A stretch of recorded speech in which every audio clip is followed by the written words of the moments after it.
Dragon ball is the father of all anime. ये एक ऐसा सेंटेंस है जो कि तुमने किसी न किसी ड्रैगन बॉल फैन के मुंह से सुना ही होगा। कुछ ड्रैगन बॉल फैंस इस सेंटेंस का यूज करते हैं ड्रैगन बॉल की ग्रेटनेस को दिखाने के लिए, कुछ ड्रैगन बॉल फैंस इसका यूज करते हैं बाकी एनिमे फैंस की जलाने के लिए, और कुछ बस ऐसे यूज करते हैं जिनको घंटा पता नहीं होता है कि फादर ऑफ ऑल एनिमे का मतलब क्या है। और इसीलिए आज के इस वीडियो में हम मेनली सिर्फ दो ही टॉपिक पर डिस्कशन करेंगे। पहला कि ये जो पूरा सेंटेंस है dragon ball is the father of all anime, ये आया कहाँ से है, और दूसरा क्या ड्रैगन बॉल एक्चुअली इस टाइटल को फादर ऑफ ऑल एनिमे इसको डिजर्व करती भी है या फिर नहीं।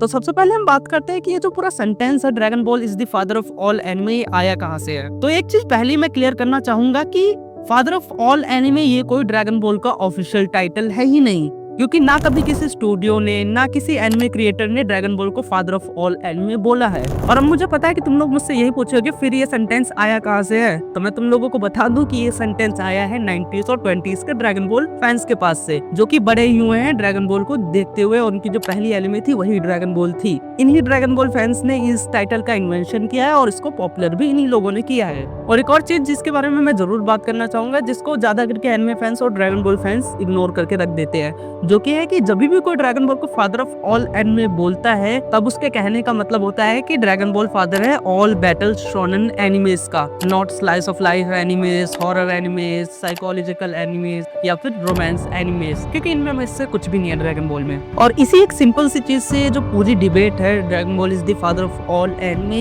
ये बहुत ज्यादा चेंज हो जाती है, जिसके बारे में हम आगे और बात करेंगे इस वीडियो में। लेकिन इससे पहले हम बात करते हैं कि ड्रैगन बॉल ने एक्चुअली क्या क्या चीजें चेंज करी है एनिमे में, क्योंकि तभी तो हम जान पाएंगे कि क्या ड्रैगन बॉल को फादर ऑफ ऑल एनिमे बोलना सही है या फिर नहीं। तो सबसे पहले मैं एक चीज क्लियर कर दूं कि ड्रैगन बॉल ने एनिमे का इन्वेंट बिल्कुल भी नहीं करा है। अगर तुम लोगों को ये चीज लगती है देन चूतिया हो तुम, और कुछ नहीं। लेकिन इस एनिमे ने एक फॉर्मूला को स्टैंडर्डाइज कर दिया जो कि हर एक modern battle shonen anime use करती है। तो तुम लोगों ने हर एक एनिमे में कुछ ना कुछ कॉमन चीजें नोटिस करी ही होंगी, जैसे कि हर एक बैटल शोनन एनिमेस में एक ट्रेनिंग आर्क तो होता ही है, और इस ट्रेनिंग आर्क में जितने भी हमारे मेन कैरेक्टर्स हैं वो ट्रेन करते हैं जिससे वो और भी ज्यादा स्ट्रांग बन सके और फ्यूचर में आने वाले थ्रेट से डील कर सके। और ऐसे ही हर एक बैटल शोनन एनिमेस में तुम्हें एक टूर्नामेंट आर्क भी देखने को मिल जाएगा, जिसमें जितने भी मेन कैरेक्टर्स होते हैं वो किसी एक टूर्नामेंट में पार्टिसिपेट करते हैं, और उस टूर्नामेंट्स का मेन पर्पस यही होता है कि जितने भी साइड कैरेक्टर्स हैं उनको हम शाइन करवा सके, उनको और बेहतर तरीके से दिखा सके, और हम बता सके ऑडियंस को कि ये भी मैटर करते हैं स्टोरी में और ये भी अच्छे कैरेक्टर्स हैं। और ऐसे ही तुम लोगों ने हर एक बैटल शोनन एनिमेस में जो उनके मेन कैरेक्टर्स होते हैं या फिर बाकी कैरेक्टर्स होते हैं उनके पास काफी ज्यादा कूल ट्रांसफॉर्मेशंस भी देखी होंगी, जैसे कि वन पीस में लूफी के पास गेयर फॉर्म्स हैं, ऐसे ही नरूटो में नरूटो के पास सेज मोड है, ऐसे ही बाकी बैटल शोनन एनिमेस के प्रोटैगनिस्ट के पास डिफरेंट फॉर्म्स हैं, जो कि हमें देखने में काफी ज्यादा कूल लगते हैं और काफी ज्यादा उनको देखने में भी हम लोगों को मजा आता है। और अभी तक मैंने जितनी भी चीजें तुम लोगों को बताई हैं, training arcs, tournament arcs, transformation, इन सब चीजों को स्टैंडर्डाइज जिस एनिमे ने किया था वो थी ड्रैगन बॉल। अगर मैं तुम लोगों को सिंपल वर्ड्स में बताऊं तो ड्रैगन बॉल ने जो बैटल शोनन बनाने का जो फॉर्मूला था उसको बहुत ही ज्यादा इंप्रूव कर दिया था, लगभग परफेक्ट ही कर दिया था, और इसी फॉर्मूले का यूज करके जितनी भी ड्रैगन बॉल के बाद बैटल शोनन आई हैं वो बनी हैं, चाहे वो नरूटो, चाहे ब्लीच हो, चाहे वो वन पीस हो, सबने ही इंस्पिरेशन ली है ड्रैगन बॉल से। और ये चीज मैं फिर से बोलना चाहूंगा कि ड्रैगन बॉल ने बैटल शोनन का इन्वेंशन बिल्कुल भी नहीं करा है, क्योंकि बैटल शोनन पहले भी एग्जिस्ट करता था। उसने बस बैटल शोनन को कैसे बनाना है उसका जो फॉर्मूला है उसको बहुत ही ज्यादा इंप्रूव कर दिया था, लगभग परफेक्ट ही कर दिया था, और इसी फॉर्मूले का यूज करके जितनी भी ड्रैगन बॉल के बाद बैटल शोनन आई है वो बनी है। लेकिन वो एक चीज जो कि हमें मुझसे कोई भी एनिमे फैन डिनाई नहीं कर सकता है, जो कि है कि ड्रैगन बॉल का एनिमे को पॉपुलर करने में बहुत ही ज्यादा बड़ा हाथ है, क्योंकि अगर ड्रैगन बॉल नहीं होती तो शायद हमें में से आधे से ज्यादा एनिमे फैंस को एनिमे जैसी कोई चीज एग्जिस्ट करती है ये पता ही नहीं होता।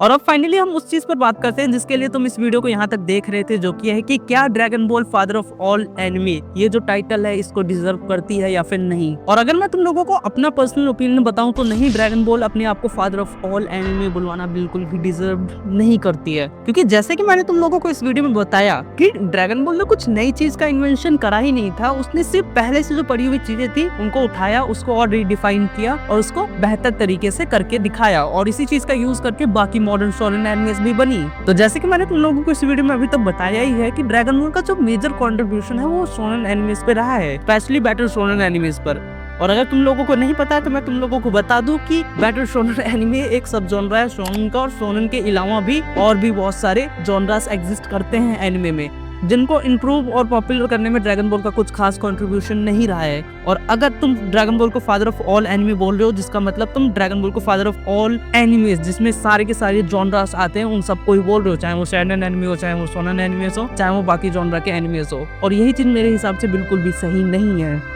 और इसीलिए हम ड्रैगन बॉल को कभी फादर ऑफ ऑल एनिमेस बोल ही नहीं सकते हैं, क्योंकि अगर हम मान लो ड्रैगन बॉल को फादर ऑफ ऑल एनिमेस बोल देते हैं, देन हम एक तरीके से बेइज्जती कर रहे हैं ना उन एनिमेस की जो कि ड्रैगन बॉल से पहले आई हैं, जिनका इम्पैक्ट ड्रैगन बॉल से भी ज्यादा था एनिमे पे, जैसे कि एस्ट्रो बॉय हो गया या फिर feast of the north star हो गया। इनका क्या फिर? और अब मुझे पता है कि तुम में से बहुत सारे लोग मुझसे इस चीज पे आर्ग्यू करने वाले हो कि ड्रैगन बॉल ही वो एनिमे है जिसने एनिमे को बहुत ही ज्यादा पॉपुलर किया पूरी दुनिया में। अगर ड्रैगन बॉल नहीं होती तो शायद हम में से बहुत सारे लोग एनिमे को कभी देखते ही नहीं, हमें पता ही नहीं होता कि एनिमे एग्जिस्ट करती भी है या फिर नहीं। और इसीलिए हम ड्रैगन बॉल को फादर ऑफ ऑल एनिमे बोल सकते हैं। तो देखो, इस चीज से मैं भी अग्री करता हूँ कि ड्रैगन बॉल का बहुत ही ज्यादा बड़ा इम्पैक्ट था एनिमे को वर्ल्ड वाइड पॉपुलर करने में। लेकिन मेरे हिसाब से सिर्फ इसी एक चीज की वजह से हम फादर ऑफ ऑल एनिमे के टाइटल ड्रैगन बॉल को बिल्कुल भी नहीं दे सकते हैं। और हो सकता है तुम मेरी इस ओपिनियन से डिसएग्री करो, बट मेरे लिए dragon ball father of all anime नहीं है, जिसके रीजन मैंने तुम लोगों को इस वीडियो में बता दिए हैं। लेकिन वो एक चीज जिसमें मैं अग्री जरूर करता हूँ कि अगर ड्रैगन बॉल नहीं होता तो शायद जिस तरीके से शोनन एनिमे को आजकल हम देखते हैं उस तरीके से नहीं देख पाते, स्पेशली बैटल शोनन एनिमे को। और ये चीज मैं फिर से बोलूंगा कि this is just my opinion, और ओपिनियन सब्जेक्टिव होते हैं, और इसीलिए मेरा ओपिनियन तुम्हारे ओपिनियन से डिफरेंट हो सकता है। और इसीलिए तुम क्या सोचते हो ड्रैगन बॉल के फादर ऑफ ऑल एनिमे होने पे, वो चीज तुम मुझे कमेंट सेक्शन में बताओ। और इसी के साथ मैं इस वीडियो को एंड करता हूँ। अगर वीडियो पसंद आई तो वीडियो को लाइक कर देना, चैनल को सब्सक्राइब कर देना, और नेक्स्ट वीडियो किस टॉपिक पे चाहते हो वो चीज तुम मुझे कमेंट सेक्शन में बता देना।